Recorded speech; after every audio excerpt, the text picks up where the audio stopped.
di wave atau ya tidak dibayarkan. Ya atas kepercayaannya Rachel, atas kebaikan hatinya Rachel, akhirnya ya udahlah kalau memang seperti itu. Meskipun ini kita harus kita bedakan ya. Kewajiban membayar KPR ini sudah ada sebelum adanya perintah, sebelum ada kesepakatan untuk membayar 50 juta terhadap nafkah anak. Dan juga jadi ini kalau kita lihat ada kewajiban untuk membayar KPR dan ada kewajiban seorang ayah untuk menafkahi anaknya. Tapi karena Rachel ya udahlah dia nggak mau ribut, ya udah kalau gitu rumahnya saya ambil, nafkah anak kamu nggak usah kasih, tapi kamu bayar ya cicilannya. Ini kan ya sudah merupakan kebaikan lah dari Rachel. Oke, kalian juga tahu di luar sana ada ya permasalahan terkait dengan rumah ini ternyata belum layak untuk ditempati, ada masalah hewan, ada masalah ya tidak terawat lah, yaitu adalah merupakan permasalahan sendiri. Selanjutnya tapi Rachel karena sudah merasa oh ya udah nih rumah kan udah buat saya nih, oke lah kita direnov sama Rachel. Renov juga nilai cukup banyak ya, tidak sedikit. Itu menghabiskan uang tidak kurang dari 500 juta rupiah terkait renovasi tersebut. Memang awalnya rencananya itu akan dipakai sebagai kantor. Namun ya ini menjadi persoalan lainnya. Apakah ini mau dipakai sebagai kantor? Apakah mau dipakai sebagai tempat tinggal? Ya ini kan udah beda urusan. Toh juga rumah ini kan sudah diserahkan kepada Rachel. Meskipun kalau kita ngomong, saya juga harus fair. Kalau kita ngomong secara hukum belum ada peralihan hak. Tapi kita balik lagi, bagaimana mengalihkan hak? Orang sekarang masih di bank kok sertifikatnya. Masih harus dibayarkan itu semua. Tapi kembali lagi karena kepercayaan Rachel, akhirnya udah nggak apa-apa, damai gue renov lah.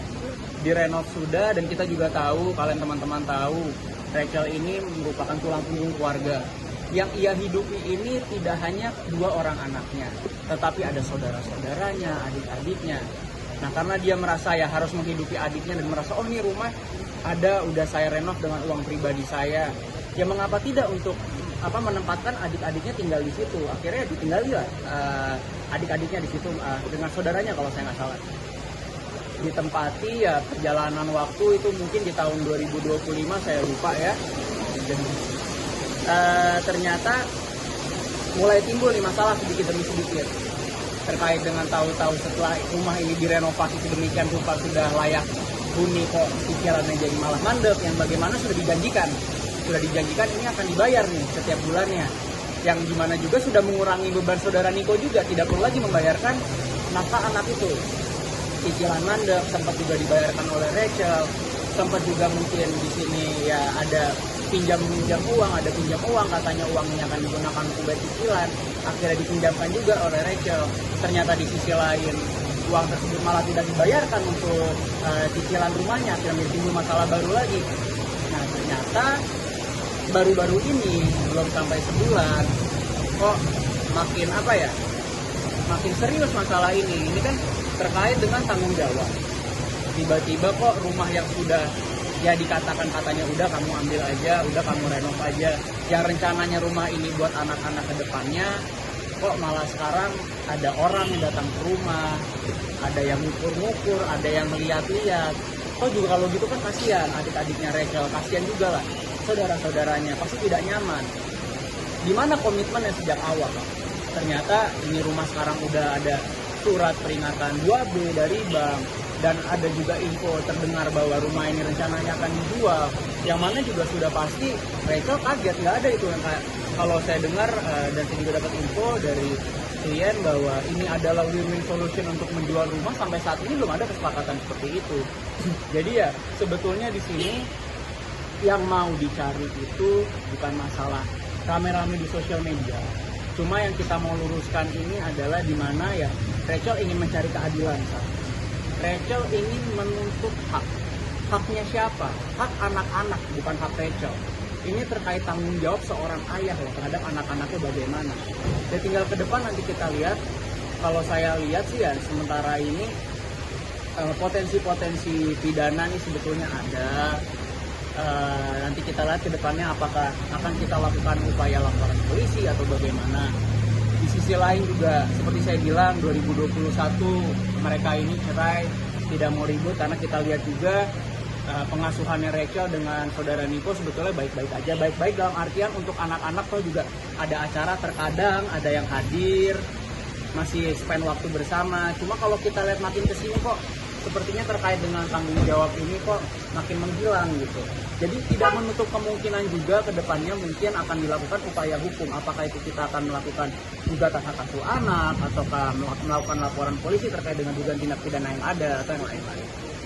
Dan juga seperti ada, kenapa tadi saya bilang terkait dengan rumah ini Rachel sempat kaget gitu, karena ada satu peristiwa yang memang ini membuat ya semua ini mulai ke blow up dan mungkin ya ada rasa kecewa, rasa kaget dan selain sebagainya. Ada info yang saya dapat bahwa ternyata orang datang ngecek rumah itu segala macam jam 11 siang. Ternyata baru diinfo kepada Rachel jam 4 sore, kan ini timeline-nya jauh dong, orang datang dulu baru diinformasi ya. Di sini kita melihat ya ada etika tidak baik. Cuma kedepannya ya kami harap sih ya dari Rachel juga ya ada solusi yang baik lah. Solusi yang baik dalam artian ya cobalah tanggung jawabnya seperti apa gitu. Ini kembali lagi kita mencari keadilan dan menuntut hak tanggung jawabnya seorang ayah. Kalau untuk terkait dengan Rachel sih saya lihatnya juga nggak terlalu pusing atau ingin minta uang atau apa sih, karena Rachel juga sudah cukup mandiri. Ya tinggal kita lihat ke depannya bagaimana sih, itu sih kalau dari saya. Dan yang pasti saya kalau komentar, saya nggak mau komentar yang terlalu di dalam yang melebar kemana-mana. Saya ingin fokus terhadap hal-hal ini aja. Kalau berarti ini lagi didiskusikan terkait laporannya. Ya gini lah, saya kan sekarang di Polda, kebetulan ada agenda juga. Jadi saya udah di Polda, nanti gimana ke depannya kalian lihat aja. Mau konsultasi berarti Bang Aga? Ya saya kan perkara juga sebetulnya ada banyak gitu yang lain, kebetulan panggilan hari ini saya ada urusan lain. Cuma ya kalian mau diskusi atau apa kita nanti lah ke depannya gimana. Mungkin kalau mau dilaporin pasal yang disangkakan apa sih Bang? Ya nantilah, kan saya nggak perlu saya ini sekarang lah. Cuma kan kalian bisa lihat sendiri lah dengan adanya ucapan sudah diberikan, ternyata itu masih mau dijual lagi atas kepercayaan ya, udah diberikan uang untuk membayar apa atau itu dibayarkan, nanti kalian nilai sendiri lah kira-kira dugaan tindak pidana apa yang kira-kira bisa masuk dalam hal ini. Peminjaman uangnya berapa sih? Ya tadi saya bilang kan kalau pinjaman sih saya tidak terlalu mendalami. Cuma yang saya pastikan karena saya mau fokus ke rumah, memang ternyata ada pinjaman terkait untuk membayar cicilan rumah. Namun sayang uang yang telah diberikan tersebut tidak digunakan untuk membayar cicilan rumah. Itu kan mungkin kalau boleh tahu juga itu kesepakatan berarti cuma verbal aja ya, belum ada sertifikat tertulis atau apa? Yang mana dulu nih kesepakatan? Rumah. Betul, nah itu kan tadi saya bilang ini. Kenapa Rachel mengiyakan? Karena atas dasar kepercayaannya dia, atas rangkaian kata-katanya yang menyatakan begini. Oke, ya udah, dia renov rumah itu. Ternyata rumah sudah direnov dengan uang sendiri, uang yang tidak sedikit, 500 juta rupiah itu uang yang banyak loh. Ternyata uang sudah keluar, malah rumahnya mau dijual. Sekarang ada indikasi rumahnya mau dijual kan ya. Ya gimana ya, merasa dirinya dibohongi, ditipu dan lain sebagainya. Total kerugian untuk Kak Rachel sendiri berapa? Kerugian apa nih? Kan ada mutah yang tidak dibayar juga, mutah yang tidak dibayar. Oh ya, kalau tadi saya bilang, kalau mutah itu kan memang sudah disepakati, ini kesepakatan sejak 2021 itu senilai 1 miliar rupiah. Yang sampai rumah itu diserahkan pun belum pernah dibayarkan. Jadi kalau kita ngomongin mutah itu udah 1 miliar, lalu ngomongin ya sebagai tanggung jawab nafkah itu ya ada 50 juta tiap bulannya. Bang Aga kan mereka di Instagram tuh suka bahas alasan kan. Terus terakhir itu kalau nggak salah Rachel itu ngomong kalau bayar utang kamu bisa gitu. Itu utangnya berapa sih Bang? Ya kalau masalah total sih gini, saya tadi sekali lagi saya kembali lagi ya terkait dengan total nilai utangnya berapa. Saya sih sampai sekarang sampai saat ini saya mau fokus terkait rumah. Cuma memang itu dan lain sebagainya. Total kerugian untuk Kak Rachel sendiri berapa? Kerugian Bang? apa nih? Kan ada mutah yang tidak dibayar juga, mutah yang tidak dibayar. Terus Oh ya, kalau tadi nafkah. saya bilang, kalau mutah itu kan memang sudah disepakati, ini kesepakatan sejak 2021 itu senilai 1 miliar rupiah. Yang sampai rumah itu diserahkan pun belum pernah dibayarkan. Jadi kalau kita ngomongin mutah itu udah 1 miliar, lalu ngomongin ya sebagai tanggung jawab nafkah itu ya ada 50 juta tiap bulan. Bang Aga kan mereka di Instagram tuh suka bahas alasan kan. Terus terakhir itu kalau nggak salah Rachel itu ngomong kalau bayar utang kamu bisa gitu.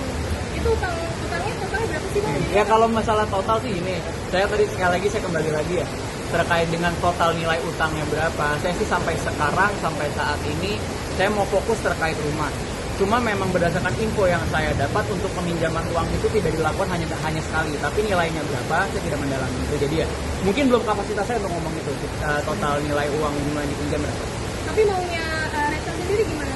Ya itu kan tadi saya bilang, Rachel itu hanya ingin keadilan dan Rachel itu hanya ingin hak-hak hukumnya terpenuhi. Haknya apa sih? Haknya di sini dia perjuangkan adalah hak untuk anak-anaknya, bukan hak untuk pribadi dia. Gitu. Berarti penegasan aja bang, berarti bisa dibilang Rachel dan abang lagi mendiskusikan terkait hak-hak keadilan tersebut ya bang? Ya kalau itu makanya nggak gini. Kenapa Rachel menunjuk seorang advokat atau menunjuk seorang lawyer atau saya? Ya sudah barang tentu kan kalau saya ini kan berbicara di koridor-koridor hukum. Sudah pasti saya akan ya mengedepankan hukumnya di mana. Jadi kalau itu ya sudah barang tentu. Cuma kembali lagi kalau tadi ke masalah sosial media yang tadi balas-balasan komen apa sih tidak akan terlalu banyak komentar di situ. Tapi komunikasi gimana bang sama Niko sendiri bang? Oh saya kurang tahu ya kalau komunikasi seperti apa itu. Masih mungkin ya kalau tadi di komen masih balas berarti kan masih ada komunikasi dong. Tapi saya nggak tahu apakah secara langsung saya nggak tahu juga. Saya nggak tahu itu campur lah kalau itu. Baik. Terima kasih bang. Ini gimana mau ke dalam? Bang izin bang.